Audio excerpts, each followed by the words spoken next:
تو وہاں تو الجیریا، موروکو، ٹونسیا کا بھی مقدمہ لڑ رہے تھے کامیابی کے ساتھ.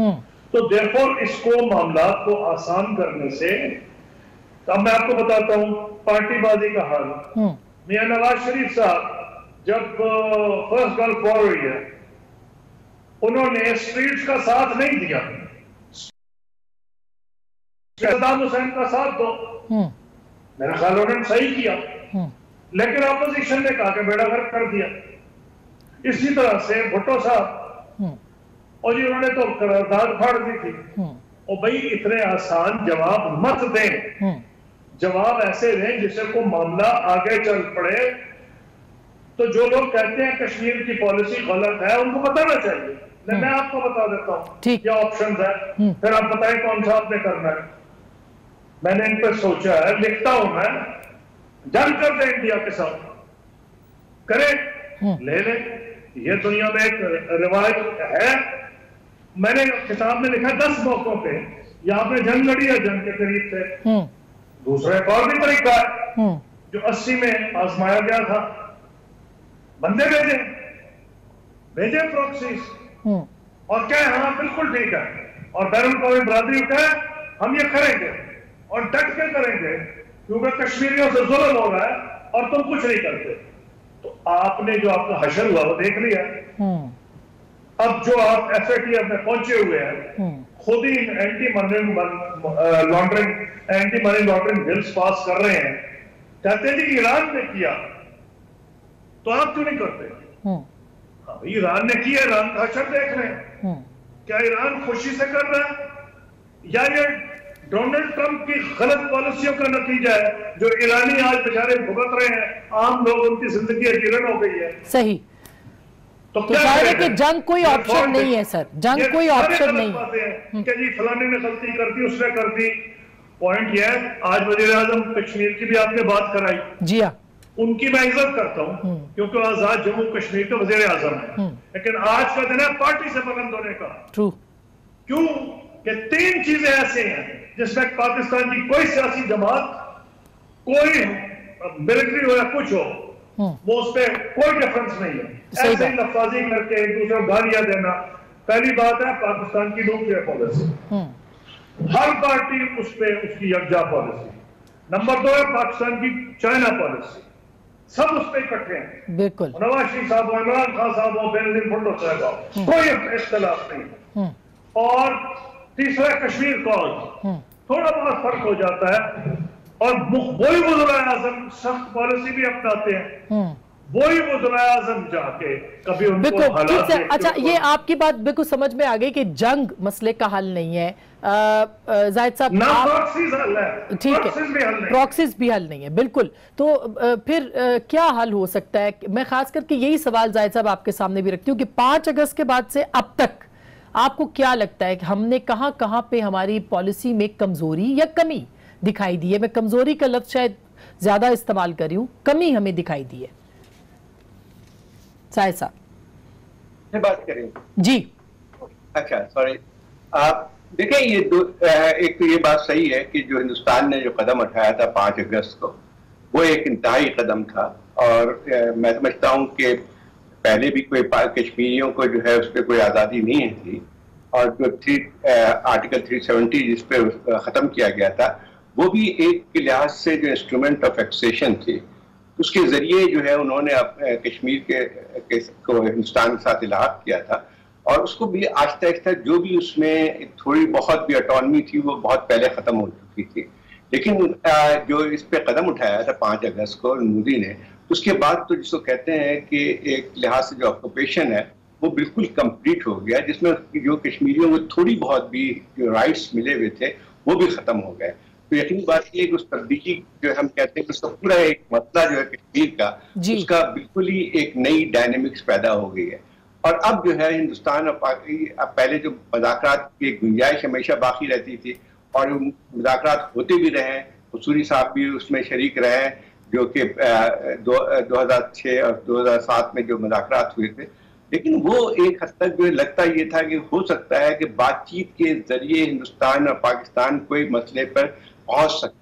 لیکن اب جو ہے اس قدم کے بعد جو ہے کوئی ایسے آثار نظر نہیں آتے ہیں کہ کشمیر کے اوپر کوئی مذاکرات ہو سکیں. تو ایک یقینی طور پہ ایک جو پاکستان کے لیے بھی ایک پریڈکمنٹ پیدا ہوا ہے, اور پاکستان کے لیے بھی جو ہے یہ ہے کہ اب یہ پیدا ہوتا ہے کہ اب کیا کر سکتا ہے پاکستان. بالکل. تو یہ تو بات جیسے قصوری صاحب نے کہا کوئی جنگ کے ذریعے تو فیصلہ نہیں ہونا ہے اس کا, لیکن پاکستان کے اوپر ایک بہت بڑی ذمہ داری عائد ہوتی ہے کہ وہ اس کو انٹرنیشنل فورم میں اس مسئلے کو شدت کے ساتھ اٹھائے, اور جس حد تک کشمیریوں کی سیاسی اور اخلاقی مدد ہو سکتی ہے اس کو ہم کریں. اس کے لیے پاکستان کو زیادہ جو ہے جس میں زیادہ شدت اختیار کرنی چاہیے تھی وہ ایک ڈپلومیٹک فرنٹ پہ کرنی چاہیے تھی, اور اس کے ساتھ ساتھ جو ایک میسج جو ہندوستان کو اور دوسری دنیا کے ممالک کو جانا چاہیے تھا وہ ایک مؤثر میسج پاکستان کی طرف سے جانا چاہیے. لیکن ہم تھوڑا سا اگر دیکھتے ہیں کہ جو ہماری پالیسی جو ہے کوئی بہت صاف مجھے نظر نہیں آتی ہے. بہت زیادہ جو ہے ہم یعنی ٹھیک ہے جو ہے اقوام متحدہ میں عمران خان صاحب نے تقریر کی, اور یہ جو ہے ایک حد تک جو ہے یو این کی سیکورٹی کاؤنسل میں اس مسئلے کو ڈسکس بھی ہوا, لیکن اس کے بعد اگر ہم دیکھیں تو ہمارا کوئی انٹرنیشنل فورم میں جس طرح سے جانا چاہیے تھا وہ نہیں ہو سکا, وہ نہیں ہوا. اور ایک اور بات بھی آتی ہے کہ اس مسئلے پہ یہ قومی مسئلہ ہے, یہ کسی ایک سیاسی پارٹی کا مسئلہ نہیں, یہ کسی حکومت کا مسئلہ نہیں ہے, اور اس پہ جو ہے ضروری ہوتا ہے ان ایسے تمام مسائل پہ ضروری ہوتا ہے کہ پوری قوم جو ہے پورے ملک جو ہے ایک زبان ہو کے بات کرے. تو اس میں جب بھی اس قسم کی چیزیں ہوتی رہی تھی, ماضی میں بھی پاکستان میں بھی ہوتی رہی ہیں یا اور ممالک میں بھی ہوتی ہے, تو جب اس قسم کی جو صورتحال ہوتی ہے تو اس میں حکومت کا یہ فرض ہوتا ہے کہ وہ تمام سیاسی قوتوں کو ساتھ لے کے چلے. جیسے آج آپ نے دیکھا کہ آج پرائم منسٹر کو ہی رسپونڈ اگر کہہ دیا تھا, فاروق حیدر صاحب نے پرائم منسٹر نہ کہتے, انہوں نے بھی کہا آپ ہارے ہوئے لگ رہے ہیں اور آپ کی تقریر یہاں سے وہاں, اس سے ایک یونٹی کا میسج جو جا رہا تھا اس میں ایک چھوٹا سا جسے کہتے ہیں کہ وہ رکھنا سا آ گیا.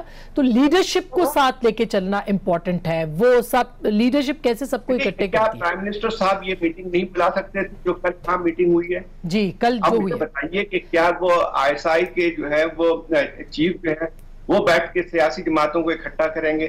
میرے خیال یہ کہ یہ تو کام بدائی تو وزیر اعظم کی تھی کہ وہ تمام سیاسی پارٹیوں کو اکٹھا کرتے, ان کے ذریعے جو ہے وہاں پہ یہ تمام چیزیں جو بات ہوئی تھی کل, تو پرائم منسٹر کی موجودگی بہت ضروری تھی. بالکل, لیکن اگر نہیں ہو سکا بات میسج کیا جاتا ہے کہ آپ قوم کو اس وقت بھی ڈیوائیڈ کرنا چاہتے ہیں. اچھا میں یہ کوئکلی مصدق صاحب آپ کے پاس آتی ہوں. شہری نے ہمیں جوائن کیا ہے تو شہری سے پوچھ لیں. السلام علیکم شہری, سب سے پہلے تو یہی پوچھنا ہے کہ کل جو اکٹھے ہوئے ساری جماعتیں, تو یہ کام پرائم منسٹر کو کرنا چاہیے تھا, نہیں کیا جا سکا. دوسرا یہ کہ ڈپلومیٹک فرنٹ کے اوپر پاکستان کیا کر سکتا تھا جو پچھلے ایک سال میں ہم نے نہیں کیا؟ جی شکریہ آسما. دیکھیے اس میں کوئی دو رائے نہیں ہو سکتی کہ کشمیر سے زیادہ ہمارے لیے کوئی متفقہ ایشو ہے نہیں, اور ماضی میں بھی بہت ہی سخت تقسیم کی سیاست اور بہت ہی تلخ جسے کہتے ہیں کے ہوتے ہوئے بھی ہم ساتھ بیٹھتے تھے, چاہے وہ میاں صاحب کی حکومت ہو. ہماری تو حکومت تو خیر تلخی نہیں زیادہ کریٹ کرتی تھی, ہم کنسنسس بہت زیادہ کریٹ کرتے تھے. لیکن آپ کو یاد ہے پچھلی حکومت میں بھی ایسا ہوا تھا, کشمیر کی کانفرنس میں ہم نے کہا ٹھیک ہے ہم ضرور جائیں گے. پی سی میں گئے, ان کی مدد کی قرارداد پر, اور یک زبان ہو کے ہم نے آخری وقت تک کام کیا. اور یہ ایک ہماری ایک سیاسی روایت ہے. اے پی ایس قسم کے اٹیکس ہوں, پاکستان پر حملے ہوں, پاکستان کی جہاں بقا اور وقار کی بات ہوتی ہے یا کوئی دھمکی حملہ ہوتا ہے, تو یہ اس میں کوئی دو رائے نہیں ہو سکتی. اور کشمیر ایک ایسا مسئلہ ہے جس پر بہت آسانی سے پرائم منسٹر کریٹ کر سکتے تھے, اور ان کے لیے بھی ایک موقع ہوتا ہے کہ وہ یہ جو اتنی اس وقت مشکل حالات میں وہ بالکل الگ جا کے کھڑے ہو جاتے, وہ پرائم منسٹر پاکستان کے بننے کی کوشش کریں بجائے پی ٹی آئی کے. ٹھیک ہے, تو میں نے یہ سوال کیا کشمیر کی میٹنگ میں, فارن منسٹر بریفنگ دے رہے تھے. میں نے کہا بہتر ہوتا کہ پرائم منسٹر اپنی ذات کو ایک طرف رکھ کے اور ان کے جو بھی مسئلے مسائل ہیں پارلیمان کے ساتھ اور سیاست کے ساتھ اور جمہوری سسٹم کے ساتھ, وہ اس بات پر یہاں آتے اور ایک بریفنگ دیتے. کیا ہو جاتا, کس مسئلے سے وہ اتنا بھاگ رہے, یا وہ سینٹ جیسے جگہ آ جاتے جو چاروں صوبوں کی ہاؤس آف فیڈریشن عکاسی کرتا ہے تو نمائندگی کرتا ہے, وہاں آ جاتے.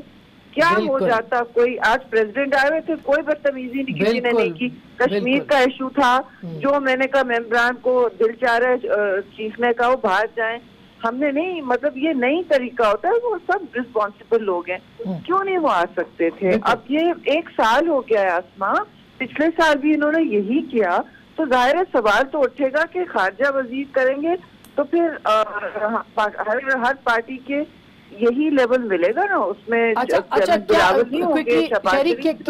کیا پچھلے 1 سال میں ہو سکتا تھا جو نہیں ہوا؟ آپ کی تقریر ہم سنیں. بہت کچھ ہو سکتا تھا. آپ 1 سال کے بعد 1 منٹ سائلنس پر اگر تقویٰ کرنا چاہتے تو میں I'm sorry, یہ صحیح نہیں ہے.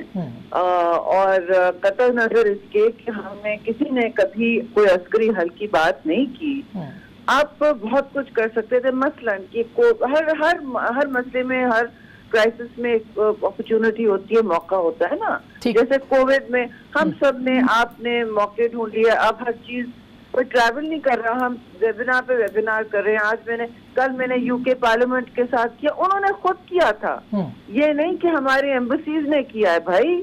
تو آپ مجھے بتائیں, اور آج بھی ہو رہا تھا, آج مجھے بتائیں کہ کیوں آپ کی UN کی بڑی ریپرزینٹیٹیو اپنا گھر ٹھیک کرنے کے لیے تو بہت پیسے لے رہے ہیں, تو وہ کیوں نہیں اٹھ کے انہوں نے کروائی اس وقت. بہت میں اور زاہد اور آپ ہی ان کو ایک لسٹ دے دیتے, ہمیں فری کام کر کے بتا دیتے کس کو کرنا ہے, پٹ ٹوگیدر کر دیتے, آئیڈیاز دے دیتے. بہت کچھ ہو سکتا تھا. بالکل ڈیجیٹل ورلڈ کے ساتھ بھی بہت نہیں, مطلب پوری دنیا کے ریپرزینٹیٹیوز تو نیو یارک پہ بٹھا سکتے تھے ویبینار پہ. ایگزیکٹلی کیسی بات کر رہے ہیں یہ لوگ. نہیں ہوا. اور وہ ایک ہونا چاہیے تھا, DC ایمبیسی کر سکتی ہے, وہ آپ ان کو کہیں وہ کریں. مصدق صاحب جی, سیاست سے ظاہر ان کا کام یہ تھا, فارن آفس کا کام یہ تھا کہ پچھلے 1 سال میں لوگوں کے ساتھ زیادہ رابطے کرتے. مصدق صاحب, کیوں ہم پچھلے ان چیزوں کے اوپر ہم فوکس نہیں کر سکے؟ ڈپلومیٹک محاذ کے اوپر پاکستان کو کیوں کامیابیاں نہیں مل رہی جبکہ ہندوستان کمزور وکٹ پہ ہے اس وقت؟ دیکھیں, ابھی تھوڑی دیر پہلے خورشید قصیری صاحب نے یہ کہا کہ ہمارا کسی بات پہ کچھ اختلاف نہیں, 3 پالیسیز پہ, بھارت کے متعلق, چین کے متعلق, کشمیر سے متعلق, یہ نیوکلیئر پروگرام پہ, ان پہ ہمارا اتفاق ہے. مگر حکومت کا یہ تو کام ہے کہ ہمیں بتائے کہ کس بات پہ اتفاق ہے. یعنی ایک مؤثر پالیسی آج یہاں پر بیٹھ کے سب کو یہ بتانا چاہیے کہ ہمارا پاتھ فارورڈ یہ ہے, کیونکہ حکومت نے ہمیں یہ پاتھ فارورڈ دیا ہے, کیونکہ کل جماعتی کانفرنس کے اندر ہم نے تعین کیا ہے کہ ہماری منزل یہ ہے اور اس راستے سے چلیں گے. ابھی تک تو حکومت نے وہ راستہ نہیں دیا ہے. اب سوال یہ پیدا ہوتا ہے کہ وہ راستہ ہے کیا. ان راستوں میں 2 راستے تو رد کر دیے, قصوری صاحب نے بھی کیا اور آپ نے بھی انڈوز کیا, زاہد صاحب نے بھی کہا کہ ہم جنگ نہیں کر سکتے, ہم پراکسی وارز نہیں کر سکتے. یہ بات ٹھیک ہے, لیکن ہمیں کبھی بھی یہ کہنا نہیں چاہیے کہ ہم جنگ نہیں کر سکتے, کیونکہ ہماری ڈگریز آف فریڈم جو ہیں وہ اسٹریٹجیکلی کم ہوتی ہیں. تو پرائم منسٹر کو بھی نہیں یہ چاہیے کہ پارلیمان میں آ کے کہیں کہ کیا میں جنگ کروں. کیوں نہیں کریں گے اگر ہمیں ضرورت پڑے گی. تو ہمیں اپنی ڈگریز آف فریڈم لوز نہیں کرنی چاہیے. میں کوئی جنگجو آدمی نہیں ہوں, نہ میں پروموٹ کر رہا ہوں کہ ہم جنگ کریں, لیکن یہ کہہ دینا کہ کیا ہم جنگ کریں یا جنگ نہیں کریں گے, اس سے ہماری ایک لیور جو ہے فورن پالیٹکس کے اندر, جو انٹرنیشنل جو بھی ہم نے اپنی ڈپلومیسی کرنی ہے اس میں جو ہمارا ایک لیوریج ہے وہ کمزور پڑتا ہے. ان کو لگتا ہے کہ ہم اب لڑنے کو تیار نہیں ہیں یا لڑنے کو تیار نہیں ہوں گے, حالانکہ ایسا نہیں ہے. ہم نے ان کے 2 جہاز گرائے ہیں.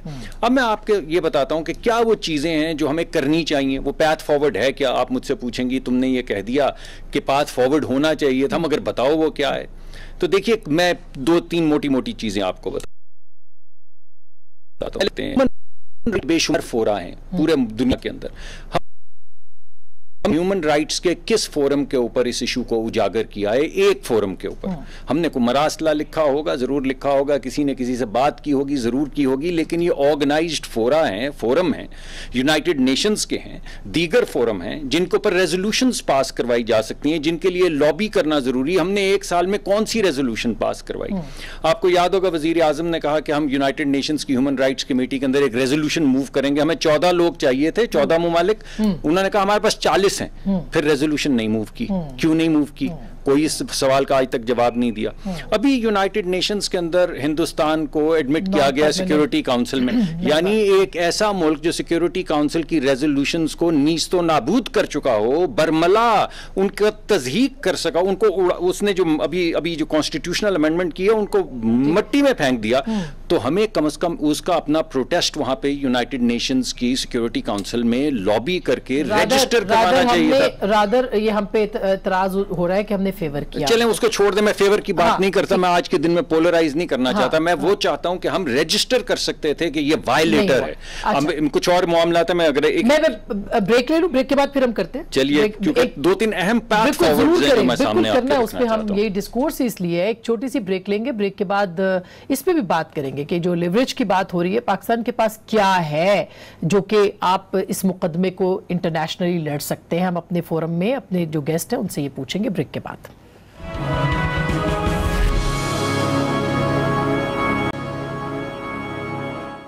ویلکم بیک ناظرین, ایک دفعہ پھر آپ کو خوش آمدید کہتے ہیں. مصدق صاحب, آپ کی بات رہ گئی تھی, آپ کچھ 2-3 چیزیں وے فارورڈ کے طور پہ بتانا چاہ رہے تھے. ساتھ میں یہ بھی ایڈ کر دیجئے کہ کیا اب پاکستان کے پاس جو لیوریج ہے, کیونکہ یہ سوال میں باقی 2 اپنے مہمانوں سے پوچھوں گی, وہ کیا ہے؟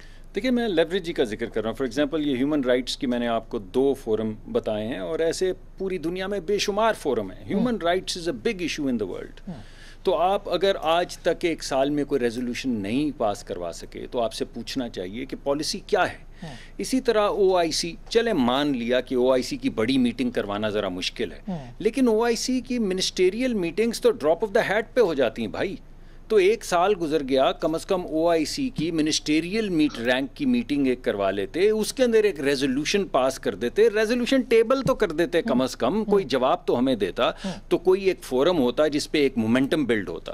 اب آپ اندرونی طور پہ دیکھیے, تو میں نے آپ کو بیرونی باتیں بتائی ہیں. اندرونی طور پہ وہ ایک بہت خلفشار تھا, حریت اور دیگر جماعتیں جو مقبوضہ کشمیر میں ہیں, آج سب اکٹھی ہیں کشمیر کے معاملے پہ. ہر بندہ جو ہے وہ کمپلیٹلی الائنڈ ہے اور ایلینیٹڈ ہے. تو پاکستان ایک پیسفل جو طریقہ کار ہے اس تحریک کو آگے بڑھانے کا, اس میں پاکستان نے کیا مقدمہ بنایا ہے جس میں تمام جماعتیں وہاں کی اکٹھی ہو کے, کوئی اس میں جنگوازم نہیں ہے, کوئی ملٹری انٹرونشن نہیں ہے, مگر ان کو آگے بڑھائیں. ایک چیز کا آپ نے ذکر کیا, ان کی تمام یوتھ جو ہے وہ ایلینیٹ ہو گئی, ان کو برباد کر دیا, شہید کر دیا, لوگوں کی عزتیں لٹ گئیں. ہم نے کیا کیا ان کے لیے؟ کوئی ایسا پلیٹ فارم سوشل میڈیا پہ, وہ کون سا ہیرو ہے جس کو گلوبلی ہم نے سیلیبریٹ کیا؟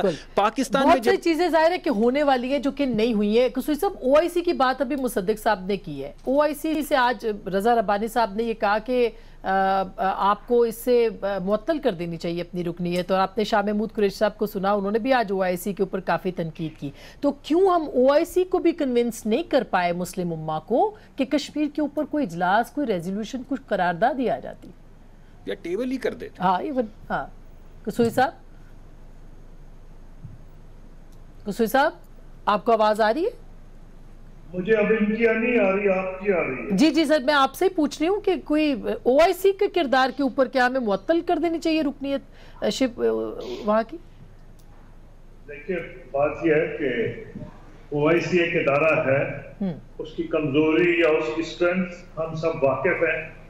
میں نے OIC کی میٹنگز اٹینڈ کی ہیں, وہ میٹنگز بھی اٹینڈ کی ہیں جب ایران اور عراق ایک دوسرے کو گالیاں دے رہے تھے اور ہم وہ باہر آ کے بیان بھی نہیں کر سکتے تھے.